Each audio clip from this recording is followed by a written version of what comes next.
Boa noite. Boa noite. Senadores da CPI da Covid fecham acordo para eleger o presidente e o relator dos trabalhos. O Ministério da Saúde começa a distribuir medicamentos para intubação de pacientes em estado grave. E recomenda às brasileiras que, se possível, adiem a gravidez. O STF recebe a notícia crime da Polícia Federal contra o ministro do Meio Ambiente, Ricardo Salles, por atrapalhar investigações da maior apreensão de madeira do Brasil. O caso do menino Henri, no Rio. A ex-namorada de Jairinho conta à polícia que ela e o filho foram agredidos pelo vereador. E o fim de uma era em Cuba. Raul Castro, irmão de Fidel, anuncia que vai deixar a liderança do Partido Comunista. O Jornal Nacional está começando.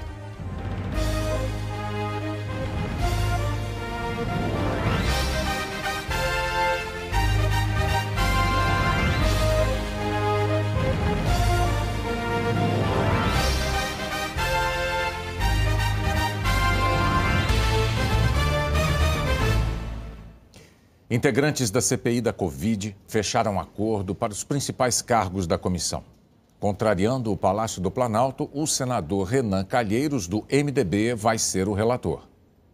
O acordo foi fechado numa reunião com 6 senadores. Eduardo Braga e Renan Calheiros, do MDB, Tasso Gereissati, do PSDB, Otto Alencar, do PSD, considerados de perfil independente em relação ao governo Jair Bolsonaro, e 2 de oposição, Randolfo Rodrigues, da Rede, e Humberto Costa, do PT. O senador Omar Aziz, do PSD, também de perfil independente, não participou do encontro, mas também faz parte do grupo. Juntos, eles formam a maioria na CPI, com 7 das 11 vagas de titulares da comissão, contra 4 mais alinhados com Bolsonaro. O grupo dos 7 decidiu que Aziz será o presidente da CPI e Renan Calheiros será o relator, contra a vontade do Palácio do Planalto, depois que Eduardo Braga desistiu de disputar o cargo. Randolfo Rodrigues, que apresentou o requerimento para a abertura da Comissão Parlamentar de Inquérito, vai ocupar a vice-presidência.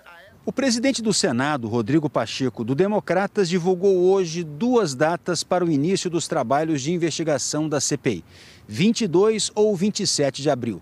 Pacheco também fez uma análise do que pode ser feito de forma virtual e o que deve exigir a presença dos senadores na comissão. A inquirição de testemunhas às quais se deve garantir a incomunicabilidade, elas não podem ser orientadas de outra maneira que não seja presencial.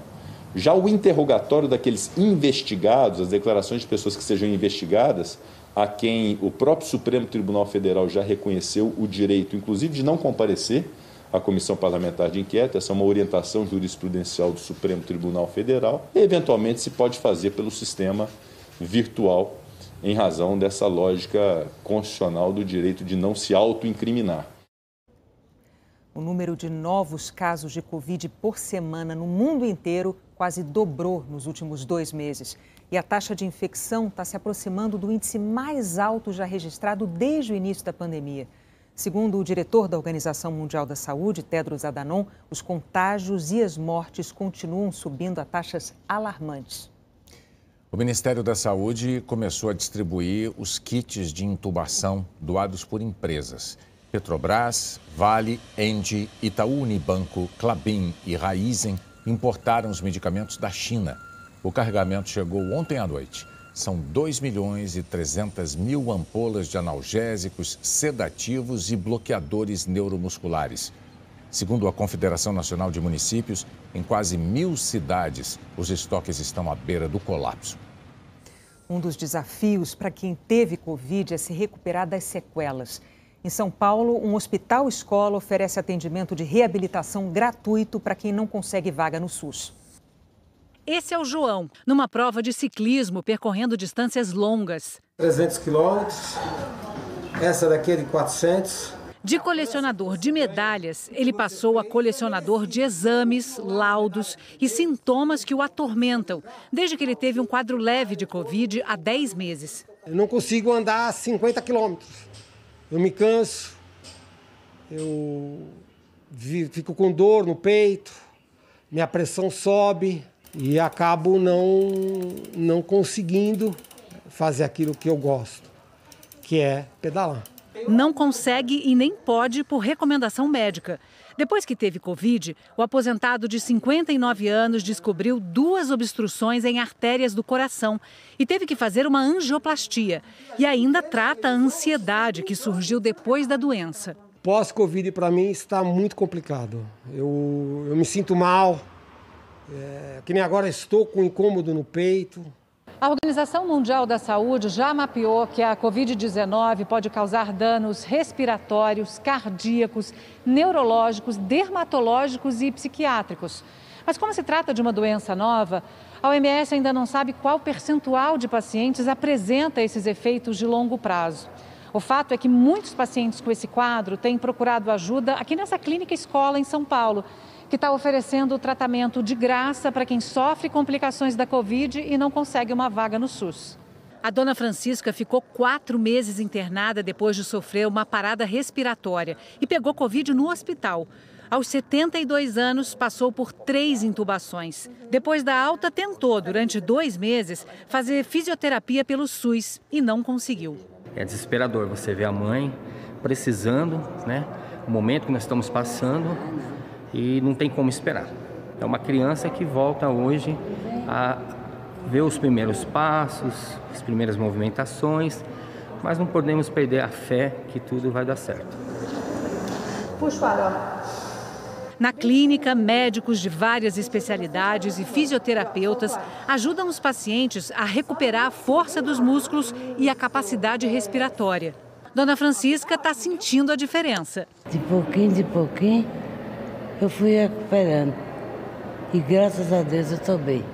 Os pacientes vão ser acompanhados pelos próximos anos num estudo que deve ajudar os médicos a responder a mais uma dúvida dessa doença. A gente tem visto relatos na literatura de pacientes que têm tido comprometimento do sistema nervoso central, pacientes que têm tido comprometimento de órgãos abdominais, musculares, cardíacos e propriamente respiratórios, né? Não sabemos se vai ter algum comprometimento além disso, né? A gente vai precisar ver esses pacientes com segmento anual, quem sabe até a cada 5 anos, para entender um pouquinho e saber o que vai acontecer. A Prefeitura de São Paulo informou que a dona Francisca vai ser atendida na segunda-feira e que as unidades de saúde do município acompanham mais de 45 mil pessoas que tiveram Covid. Em Florianópolis, equipes de saúde estão procurando as pessoas que não completaram a imunização contra a Covid. A busca ativa começa com uma ligação. A gente verificou que o senhor não foi fazer a segunda dose da vacina do coronavírus. Em Florianópolis, quase 800 idosos perderam o prazo da segunda dose da vacina.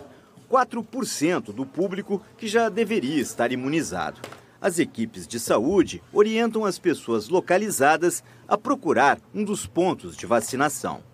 Isso é bem importante porque a dose imunizante é a segunda dose. É ela que vai nos conferir a proteção, a eficácia contra o Covid-19. A coordenadora do plano de imunização lembra que ainda é preciso esperar 28 dias depois da segunda dose até a vacina atingir o seu potencial máximo de proteção. Em alguns casos, a busca ativa precisa de um segundo passo.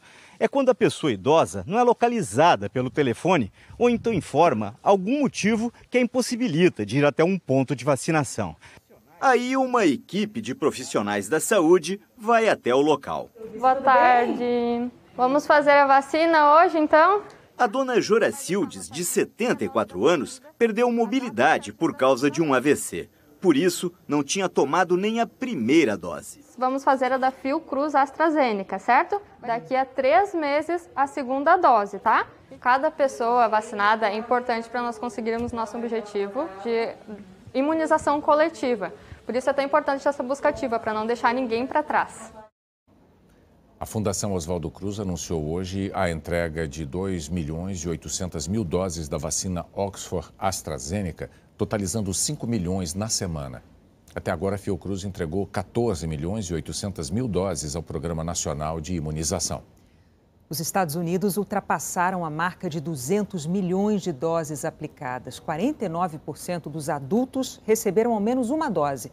O diretor executivo da Pfizer, Albert Bourla, que fabrica a vacina mais usada entre os americanos, disse que é provável que seja necessário vacinar a população contra a Covid uma vez por ano, como acontece hoje com o vírus da gripe.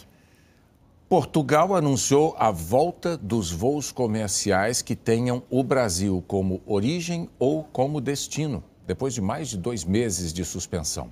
Essa medida vale para viagens essenciais de residentes em Portugal ou de cidadãos europeus. Os turistas brasileiros continuam proibidos de entrar em Portugal.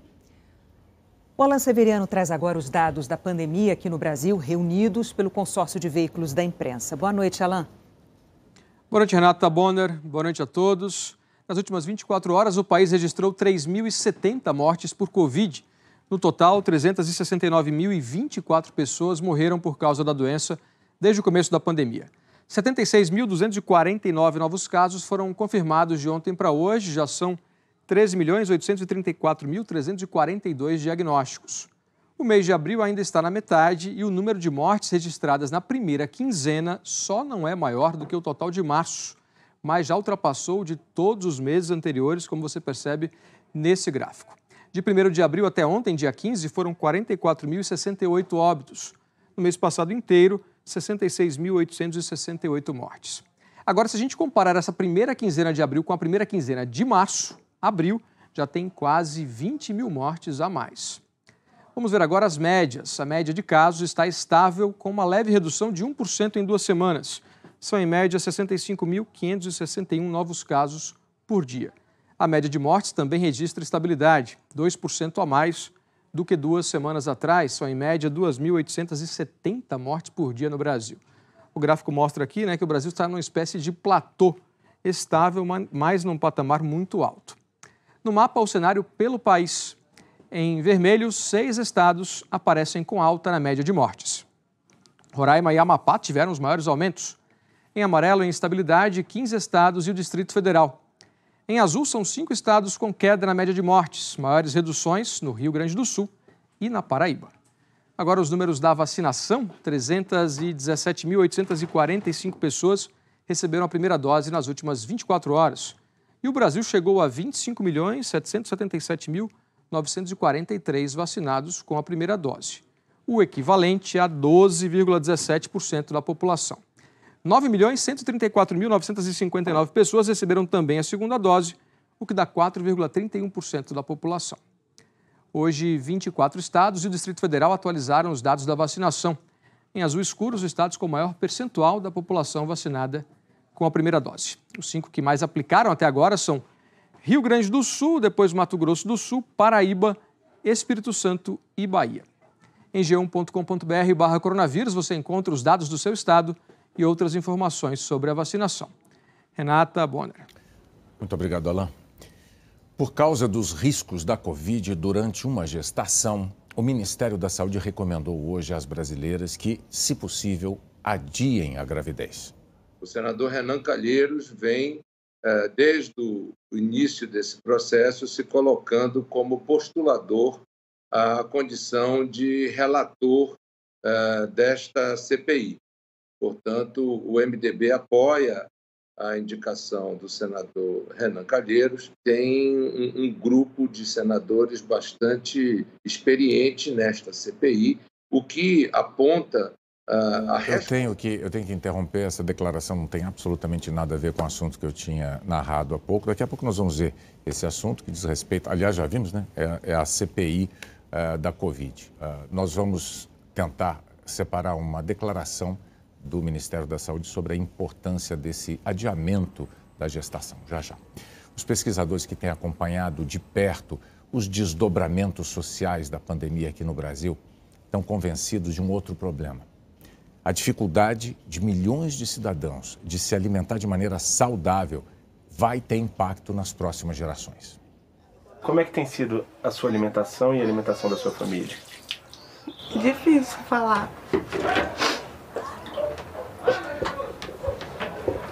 De proteína, o que a senhora tem conseguido colocar na mesa?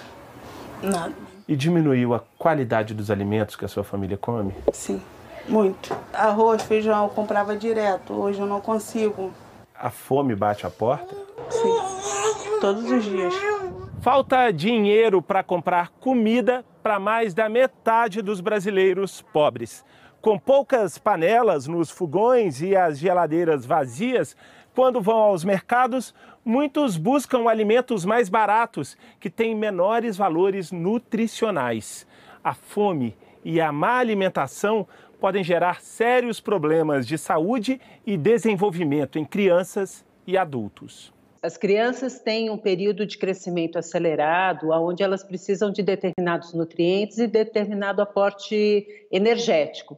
Se elas não têm isso por um curto espaço de tempo, isso vai impactar no peso delas. Isso gera, às vezes, problemas escolares, atraso, no desenvolvimento. Para os adultos, mesmo que eles não precisem de energia para crescer, você tem prejuízo no sistema imunológico, na forma como se enfrentam doenças. É um país que, para se recuperar, vai demorar muito mais tempo do que se nós tivéssemos investido em ter condições mínimas de vida, de qualidade de vida, mesmo durante uma crise como essa da pandemia. Dona Vânia tem uma renda de R$ 400 para alimentar 9 bocas, entre filhos que estão desempregados e netos.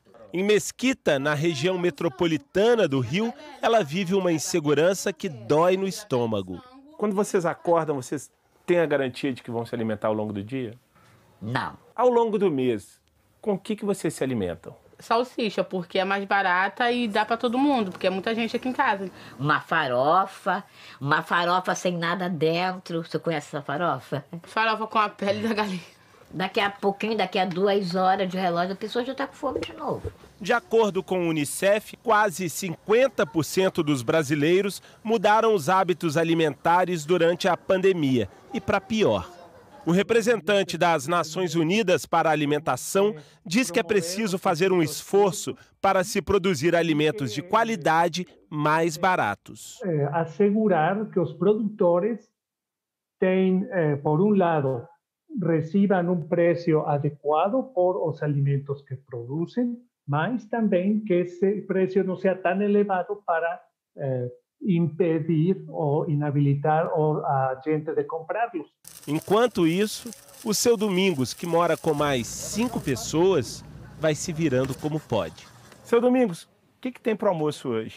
Eu vou fazer o feijão, arroz e deram umas salsichazinhas, vou tentar refogar para poder botar para eles comerem. O feijão tá grosso ou ele tá mais ralinho? Tá um pouco mais ralinho. Até inclusive é o último feijão que nós botamos no fogo, que nós ganhamos também. E como é que o senhor faz para esse feijão render? Eu vou acrescentando água e esquentando ele. O governo federal sancionou uma lei que autoriza o INSS a conceder auxílio-doença sem a necessidade da perícia presencial. Mas a avaliação online traz novas exigências. A mobilidade do braço esquerdo já está reduzida. Na mão, os sinais do mal de Parkinson são ainda mais evidentes. Simone teve que deixar o trabalho de cuidadora de idosos quando apareceram os primeiros sintomas. Ela apresentou o laudo médico comprovando o diagnóstico em 2019. Mas o perito do INSS negou o auxílio-doença, afirmando que, naquele momento, não havia elementos que justificassem a concessão do benefício. Eles falaram que eu estava bem, que eu estava com um braço que estava bom e eu poderia trabalhar. A última pessoa que eu cuidei, ela tinha Alzheimer e ela já estava em estado avançado, então eu tinha que fazer um esforço físico muito grande, entendeu? Para poder tirá-la da cadeira, passar para o leito. Simone entrou na justiça para ter direito ao benefício por incapacidade. A perícia judicial já comprovou a doença. A nova perícia presencial no INSS está marcada para o fim do mês que vem. O benefício por incapacidade é uma necessidade urgente do segurado, não é uma necessidade que pode esperar 1, 2, 3, 4 meses para ser deferida. Em 2020, as agências do INSS fecharam por quase 6 meses por causa da pandemia. E a fila do auxílio-doença ficou gigantesca. O IBDP, Instituto Brasileiro de Direito Previdenciário, afirma que quase 600 mil trabalhadores esperam uma resposta do INSS. No ano passado, o governo federal dispensou a obrigatoriedade da perícia presencial e autorizou a análise antecipada dos documentos, uma espécie de perícia virtual. Com isso, havia possibilidade de concessão do auxílio-doença provisório. Esse serviço tinha sido interrompido em dezembro do ano passado, mas agora uma lei autoriza o INSS a conceder o benefício até 31 de dezembro deste ano, sem perícia presencial. A extensão do prazo para a perícia virtual agora, no pior momento da pandemia, claro, é uma boa notícia, mas ela veio acompanhada de uma nova exigência que pode dificultar a vida de muita gente, principalmente dos trabalhadores mais pobres, que não têm acesso a um bom celular e à internet rápida. Diego Cheruli, do IBDP, explica que antes, o segurado enviava pelo aplicativo do INSS apenas o laudo médico, comprovando a doença que provocou o afastamento do trabalho. Agora é preciso incluir resultados de exames, se for o caso, inclusive os mais sofisticados, como tomografias e ressonâncias, e enviar tudo pela internet, além de descrever os sintomas.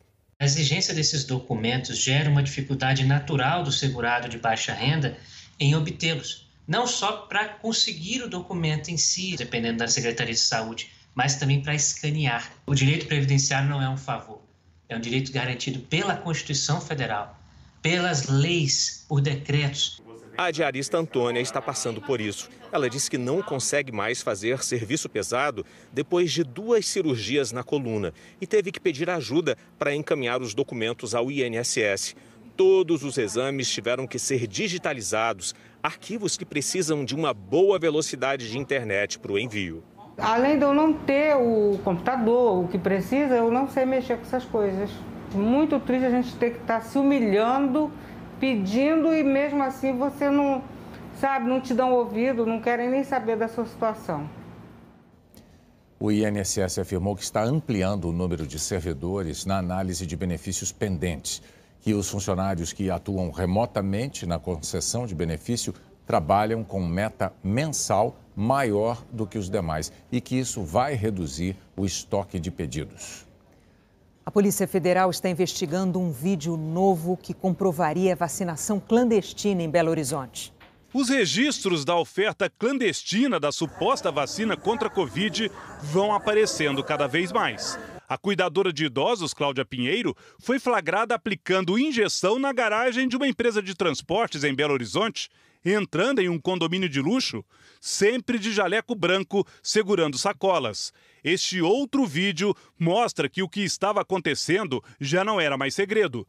Na portaria do prédio, a falsa enfermeira conversa com uma pessoa não identificada. Você consegue comprar no laboratório? Essa ainda não. Não consegue, não? Ainda não. É barato, não é? 600. 600? Nossa Senhora. Eu vou custar, então. Nada. Essa aí é a mulher que dá vacina nos moradores, R$600 cada um. Os investigadores dizem que esse novo vídeo vai ser acrescentado ao inquérito como mais um elemento de prova. A suspeita de que muito mais gente pagou para furar a fila da imunização contra a Covid ganha força. Essas pessoas estão sendo identificadas e chamadas para prestar depoimento aqui na Polícia Federal. Os investigadores não encontraram até agora vacinas contra a Covid. Na casa de Cláudia Pinheiro, foram apreendidas seringas novas e usadas, misturadas no mesmo recipiente, e ampolas de soro fisiológico. A principal hipótese é de que todos que procuraram os serviços da falsa enfermeira caíram num golpe. O prefeito de São Paulo, Bruno Covas, está com novos pontos de câncer no fígado e nos ossos. Ele foi internado ontem para fazer exames. O prefeito vai continuar a quimioterapia e passar também por sessões de imunoterapia. Segundo os médicos, o prefeito está bem, sem sintomas e apto ao trabalho. Covas faz tratamento contra o câncer desde outubro de 2019. Nas redes sociais, o prefeito disse que vai seguir lutando e agradeceu o carinho das pessoas. Agora há pouco a gente falou sobre um alerta que o governo fez sobre os perigos de uma gestação nesse período de pandemia, mas a declaração que entrou no ar não tinha nada a ver com isso. Nós arrumamos a casa, agora sim você vai ver a declaração do secretário do Ministério da Saúde, Rafael Parente, recomendando que as brasileiras, se possível, adiem a gravidez. Caso possível, postergar um pouco a gravidez para um melhor momento em que você possa ter a sua gravidez de forma mais tranquila. A gente sabe que na época do Zika, durante 1, 2 anos, você teve uma diminuição das gravidezes no Brasil e depois aumentou, é normal. É óbvio que a gente não pode falar isso para alguém que tem 42, 43 anos, mas para uma mulher jovem que pode escolher um pouco ali o seu momento de gravidez, o mais indicado agora é você esperar um pouquinho até a situação ficar um pouco mais calma. O Conselho de Administração da Petrobras nomeou hoje o novo presidente da companhia, general Joaquim Silva Luna. Ele foi indicado pelo presidente Jair Bolsonaro para substituir Roberto Castelo Branco. O Conselho também nomeou 4 novos diretores para as vagas de executivos que deixaram a empresa depois do anúncio da troca de comando na Petrobras. O Supremo Tribunal Federal suspendeu a votação sobre a validade dos decretos do presidente Jair Bolsonaro que flexibilizaram a compra de armas. O ministro Alexandre de Moraes pediu mais tempo para analisar esse tema. Os decretos entraram em vigor na terça-feira, mas um dia antes, a ministra Rosa Weber suspendeu parte dos artigos. Entre eles, o que permite que civis comprem até 6 armas de fogo. No entanto, estão valendo artigos que permitem a colecionadores comprarem armas semiautomáticas e a atiradores e caçadores portar arma de fogo carregada no trajeto até o local em que praticam os tiros. Não há um prazo para a retomada desse julgamento e até lá ficam valendo os vetos feitos pela ministra Rosa Weber. A seguir, o irmão de Fidel, Raul Castro, anuncia que vai deixar a liderança do Partido Comunista Cubano. O Reino Unido prepara o funeral do príncipe Philip.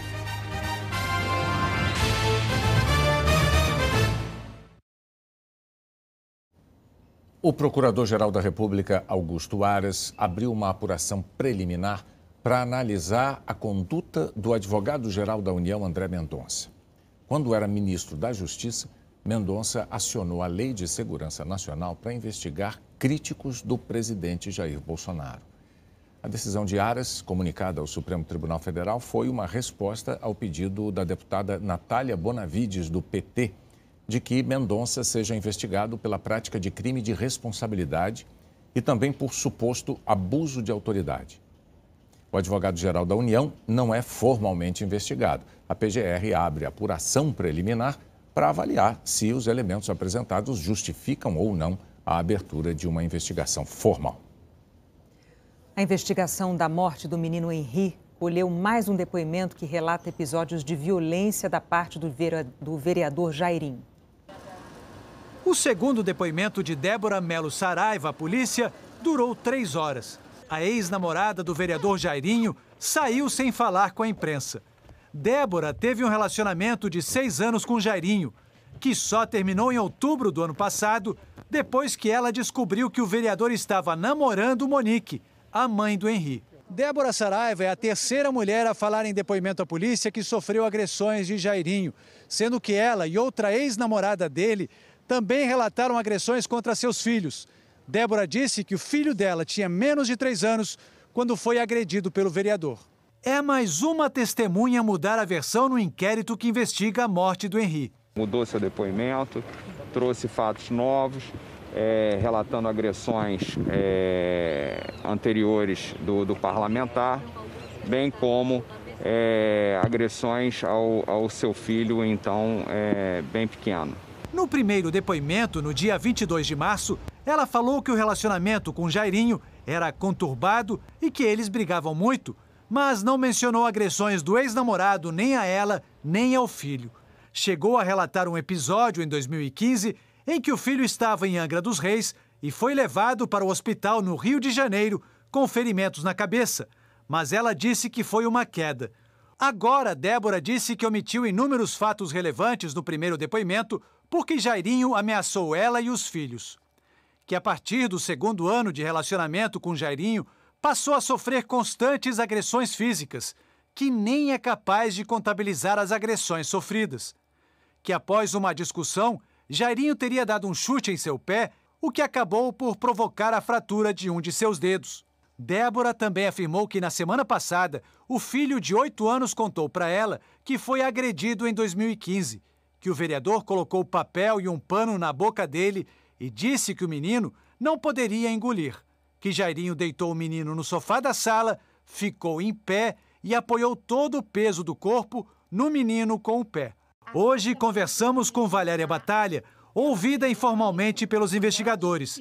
Ela disse que entre 2012 e 2017 tomou conta dos filhos de Débora em viagens para Angra e relatou 4 episódios em que o menino ficou machucado. Quando eu fui olhar, ele estava com algumas manchinhas roxas na perninha, na altura da perninha e aqui na altura da bacia, nesse osso que a gente tem na altura da bacia. A avó da criança me contou que também estava desconfiada, se referia a ele como o monstro, se referindo ao Jairinho. O monstro, porque eles sabiam o que ele fazia com a criança.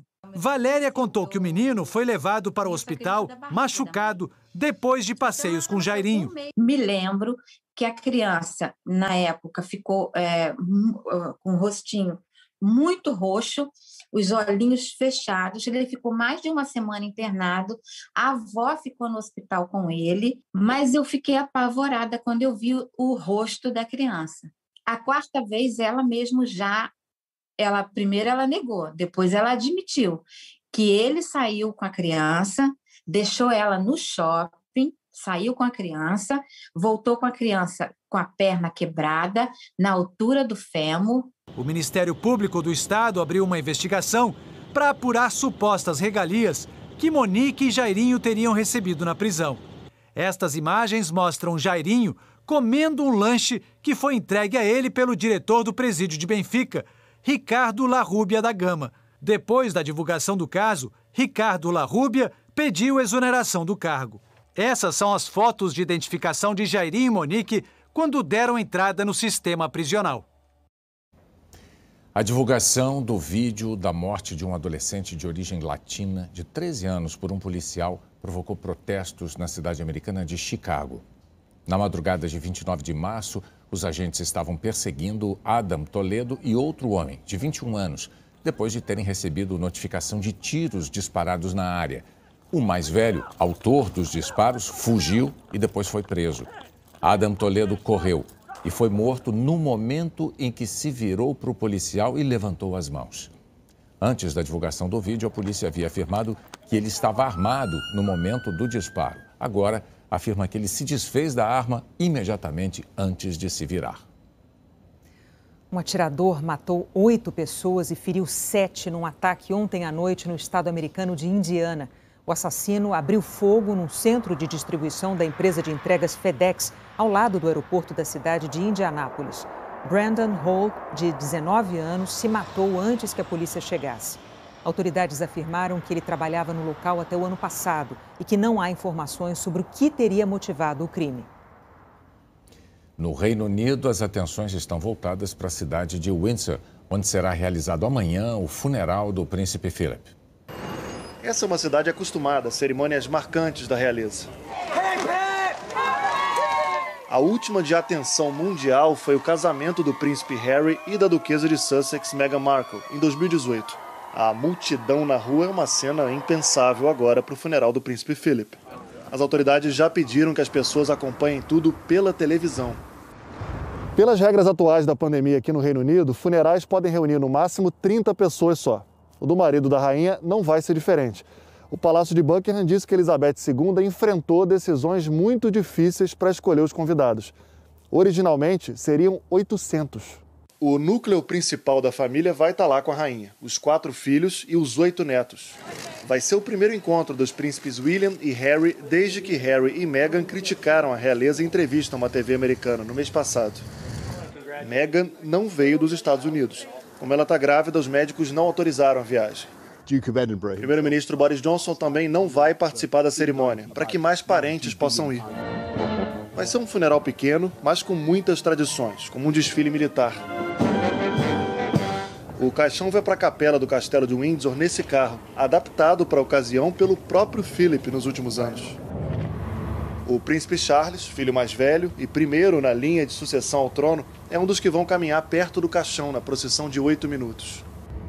Hoje, o filho mais novo da rainha e de Philip, o príncipe Edward, visitou a capela de São Jorge com a família. O funeral amanhã vai durar mais ou menos 1 hora. A A cerimônia começa com 1 minuto de silêncio em todo o país. Em retaliação às sanções anunciadas ontem pelos Estados Unidos, o governo da Rússia afirmou que vai expulsar 10 diplomatas americanos sob acusação de espionagem. O ministro das Relações Exteriores russo, Sergei Lavrov, também fez o que chamou de sugestão para que o embaixador americano saia da Rússia e volte aos Estados Unidos por um tempo. O líder do Partido Comunista Cubano, Raul Castro, de 89 anos, anunciou que vai se aposentar. Um único sobrenome comandou Cuba nos últimos 62 anos: Castro. Hoje, Raul Castro anunciou que essa era chegou ao fim. Concluo a minha tarefa como primeiro secretário do Partido Comunista de Cuba com a satisfação do dever cumprido e com a confiança no futuro da pátria, disse ele num discurso transmitido pela televisão estatal. Em 1959, Raul fazia parte do grupo que, liderado pelo irmão dele, Fidel Castro, derrubou Fulgêncio Batista, um ditador apoiado pelos Estados Unidos, e instaurou uma ditadura comunista nas barbas dos americanos. Fidel ditou os rumos da ilha por quase 50 anos. Raul foi sempre uma liderança secundária ao lado do irmão, mas assumiu a presidência em 2008, quando Fidel, com a saúde debilitada, entregou o poder. O congresso do partido, que começou hoje, ocorre a cada 5 anos. Em 2016, Raul havia dito que aquele seria o último congresso liderado pelo que chamou de geração histórica de revolucionários. Último, dirigido por la generación histórica. Foi a última vez que os irmãos Castro foram vistos juntos em público. Fidel morreu naquele mesmo ano.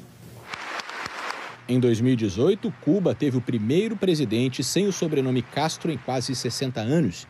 Miguel Díaz-Canel foi o candidato único, de um partido único, eleito indiretamente. Raul Castro entregou a presidência, mas não o poder. Manteve o comando das Forças Armadas e do Partido Comunista, posição mais importante do regime. Em 2014, Barack Obama foi o primeiro presidente americano a visitar Cuba desde a Revolução. Ele reabriu a embaixada e afrouxou o embargo econômico, mas a maior parte das medidas foi desfeita pelo sucessor dele, Donald Trump. Agora Joe Biden se elegeu prometendo uma nova reaproximação, o que pode ser essencial para tirar o país da pior crise econômica em décadas. A ilha sofre com escassez de produtos básicos como medicamentos e remédios e a pandemia fez a economia cubana encolher 11% no ano passado. Castro não anunciou quem vai ser o sucessor. Tudo indica que será o presidente Díaz-Canel. Ele é o principal representante de uma nova geração de políticos que vem implementando reformas econômicas, mas que segue fiel ao regime de partido único. E a economia da China cresceu 18,3% no primeiro trimestre em comparação com o mesmo período do ano passado. É a maior expansão trimestral em quase 30 anos e reflete a retomada pós-pandemia. A seguir, o STF recebe a notícia-crime da Polícia Federal contra o ministro do Meio Ambiente, Ricardo Salles, por atrapalhar investigações da maior apreensão de madeira do Brasil.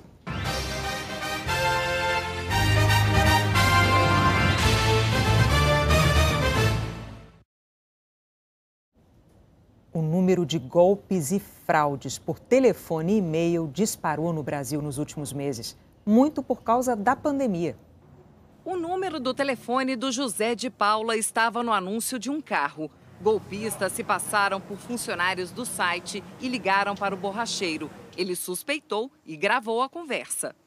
Tem uma atualização aqui na nossa plataforma que se encontra pendente no seu anúncio. Estarei fazendo ela agora para o senhor, ok? Ok. Verifique sua caixa de mensagem. Eu vou dar uma olhada aqui. Ok, verifique e nos informe. Aguardo em linha. Falou.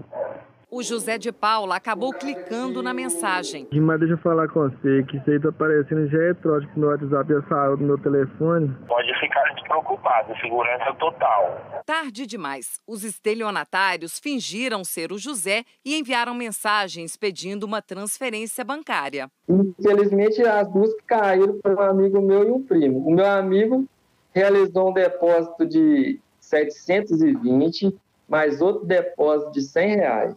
E o meu primo foi só um depósito de R$400. Durante a pandemia, com mais gente em casa, as pessoas estão usando mais celulares e computadores para fazer compras e transações bancárias. É aí que golpistas e fraudadores se aproveitam para agir no ambiente digital. E eles têm feito cada vez mais vítimas no país. É o que mostra uma pesquisa da Federação Brasileira de Bancos. Entre janeiro e fevereiro de 2020, foi registrado aumento de 100% nos ataques de phishing, a chamada pescaria digital, em relação ao mesmo período do ano passado. Nessa modalidade, o usuário fornece informações pessoais em mensagens e e-mails falsos. Já os registros do golpe da falsa central telefônica e do falso funcionário do banco explodiram. O crescimento foi de 340%. Esse é o tipo de crime que mais preocupa a Febraban atualmente. Os bancos nunca ligam para a casa do cliente solicitando que ele execute uma transação ou que ele desfaça uma transação. O banco jamais faz isso. Da mesma forma, nunca o banco liga para você e pede para que você digite senha, token ou dê informações. Caso você receba esse tipo de contato, desligue imediatamente e retorne ao seu banco da forma que você usualmente faz, através de um telefone celular. O Aristides não desconfiou que o site de leilões era falso. Ele diz que pagou mais de R$16 mil pelo lance de uma moto, que nunca chegou. As quadrilhas estão muito bem especializadas, eles falsificam muito bem os sites verdadeiros. Mas, se você quiser comprar e quiser arriscar, vale a pena verificar a empresa. Se tudo estiver ok, tiver essa confiança, aí sim você pode fazer a transação pela internet. A Prefeitura de Itaguaí, Estado do Rio, interditou o porto e acusou a CSN Tecar e a Sepetiba Tecom de crimes ambientais, como o lançamento de minério de ferro na Baía de Sepetiba, que estaria contaminando os peixes. A CSN nega as acusações e afirma que as duas empresas atuam de acordo com a lei. O Supremo Tribunal Federal começou a analisar o pedido da Polícia Federal para investigar o ministro do Meio Ambiente, Ricardo Salles. O delegado do caso acusa Salles de atrapalhar a apuração da maior apreensão de madeira do Brasil. Já está no sistema eletrônico do Supremo Tribunal Federal a notícia crime feita pelo delegado Alexandre Saraiva, da Polícia Federal do Amazonas, contra o ministro do Meio Ambiente, Ricardo Salles. Ontem, o Supremo não aceitou o processo porque o delegado tinha enviado o pedido de investigação por e-mail e não formalmente, como fez hoje. A relatora do caso será a ministra Carmen Lúcia. A Procuradoria-Geral da República também já recebeu diretamente o material que está sendo analisado pela assessoria criminal do procurador Augusto Aras. A ministra Carmen Lúcia deve pedir um parecer do Ministério Público Federal sobre o caso. Na notícia crime, o delegado Alexandre Saraiva diz que o ministro Ricardo Salles, o senador Teomário Mota, do PROS de Roraima, e o presidente do IBAMA, Eduardo Bin, agiram para dificultar a investigação da Polícia Federal sobre a maior apreensão de madeira da história, mais de 200 mil metros cúbicos, e defender o interesse de madeireiros. Apesar de a direção da Polícia Federal ter exonerado Alexandre Saraiva do cargo de superintendente no Amazonas ontem, ele vai continuar à frente da investigação. O delegado está analisando os documentos apresentados pelos madeireiros e hoje começou a colher depoimentos. Em entrevista ao repórter Alexandre Rissayasso, da Rede Amazônica em Manaus, o delegado disse que a investigação segue revelando irregularidades no processo de ocupação de terras públicas e na derrubada das árvores. A situação realmente, sob o ponto de vista fundiário, seja sob o ponto de vista da exploração florestal, é extremamente suspeita. De diversas irregularidades, grilagem de terras, subtração de madeira de área não autorizada, etc. Perguntado sobre o motivo da sua saída do comando da superintendência, o delegado disse que não sabe responder. Essa pergunta deve ser dirigida a quem tomou essa decisão. Ele vai poder esclarecer. Eu não tenho como saber o que passa pela mente das pessoas. Aqui em Brasília, depois da exoneração do delegado Alexandre Saraiva, há novos desdobramentos. O procurador do Ministério Público junto ao Tribunal de Contas da União, Lucas Furtado, pediu ao TCU que determine o afastamento cautelar do ministro do Meio Ambiente, Ricardo Salles, por causa da notícia-crime da PF. O pedido será distribuído a um relator e analisado pelo plenário do TCU. Na representação, o procurador diz que Ricardo Salles, como ministro, pode retardar ou dificultar a realização da apuração dos fatos ora questionados, causar novos danos ao meio ambiente, patrimônio público, interferir indevidamente na Operação Androantos GLO da Polícia Federal, que apreendeu o carregamento de toras, bem como inviabilizar a cobrança das multas decorrentes de infração ambiental. No Congresso, líderes da oposição vão pedir a convocação do ministro Ricardo Salles para que ele dê explicações no plenário da Câmara sobre a acusação de interferência no trabalho da Polícia Federal. O PDT também entrou com uma outra notícia-crime contra Salles no Supremo. A Polícia Federal disse que a substituição da chefia da Superintendência no Amazonas foi decidida e comunicada ao delegado Saraiva antes de ele apresentar a notícia-crime ao Supremo. O senador Teomário Mota afirmou que entrou com uma representação na Corregedoria da Polícia Federal contra o delegado por abuso de autoridade. O Ministério do Meio Ambiente e o IBAMA não se manifestaram. O governo americano respondeu hoje à carta que o presidente Jair Bolsonaro enviou na semana passada a Joe Biden. Numa rede social, o assessor especial da Casa Branca, John Kerry, escreveu que é importante o comprometimento anunciado por Bolsonaro de acabar com o desmatamento ilegal, mas que espera ações imediatas e engajamento com povos indígenas e com a sociedade civil para que o anúncio traga resultados concretos. Na carta que mandou a Biden, Bolsonaro anunciou o compromisso de eliminar o desmatamento ilegal no Brasil até 2030. Hora da previsão do tempo. Anne Lotterman, boa noite. Vamos começar hoje falando de sol? Vamos sim, Renata. Boa noite para você, para o Bonner. Boa noite a todos. Olhando para as capitais, somente 3 terão sol em tempo integral neste sábado. Rio de Janeiro, que terá calor de 32 graus. Belo Horizonte, onde a máxima não passa dos 27. E em Brasília, com 28 de máxima. Amanhã o tempo volta a ficar firme nesta área aqui do Rio Grande do Sul e do Rio de Janeiro, uma grande área de Minas Gerais, Bahia também, e nessa faixa leste de Goiás. Mas nessas áreas em verde é onde tem previsão de chuva. No entanto, o sol vai predominar e pode chover rapidamente de forma bem isolada. É o caso de São Paulo, onde a temperatura não passa dos 27 graus. Em Vitória, 29, Goiânia, 32 e em Cuiabá, 33. E olha como o volume é bem pequeno, apenas 5 milímetros. E onde o sábado pode já começar com chuva? Renata, muita gente vai ter o despertador aí, a chuva como despertador neste sábado, especialmente se você estiver no norte e no sul. Em todas essas áreas em amarelo é onde a chuva pode ser forte. Grande parte do norte está na área laranja, é onde os temporais podem ser intensos e com isso os rios continuam subindo. Os maiores volumes estão previstos para a região de Altamira, Santarém, Belém e também em Manaus. Em Roraima, a chuva já começa a perder força.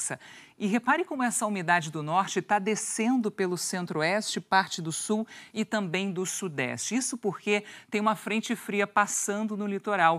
E ela, nesse caso, é como se fosse um ralo. A umidade vai todo no sentido desse ralo, no caso, a frente fria. Em Porto Alegre e Florianópolis, o dia já pode começar com chuva e fica assim o dia todo. Em Curitiba, chega a partir da tarde com máxima de 24 graus. No Nordeste, a chuva continua forte, especialmente em Maceió e Aracaju, onde a máxima não passa dos 28 graus. Em Natal, Fortaleza, São Luís e também em Teresina, todas com 32 graus e chuva. No domingo, área de sol e tempo firme aumenta no sul do país porque as instabilidades elas vão subir junto com a frente fria e com isso diminui a área de sol nesta área do sudeste. O sol fica restrito a partes de Minas até a região de Vitória da Conquista e Guanambi, na Bahia. Te espero aqui amanhã. Renata Bonner, bom fim de semana. Para você também. Obrigada, Anne. O Globo Repórter de hoje vai mostrar a transformação de zoológicos brasileiros em bioparques. O desafio de salvar animais em risco de extinção ganha mais espaço, mais ciência e mais alegria. Os hipopótamos de Casa Nova, uma mudança gigante. Um imenso viveiro de aves que permite voos mais longos. E você sabia que é possível hipnotizar tubarões? A técnica é usada no Aquário. A onça pintada preta viaja para encontrar o futuro noivo. Hora do almoço na cozinha do Bioparque. Qual bicho come mais? E a comida favorita do leão? É hoje no Globo Repórter. depois do Globo Repórter tem o Jornal da Globo. Boa noite. Boa noite, bom fim de semana.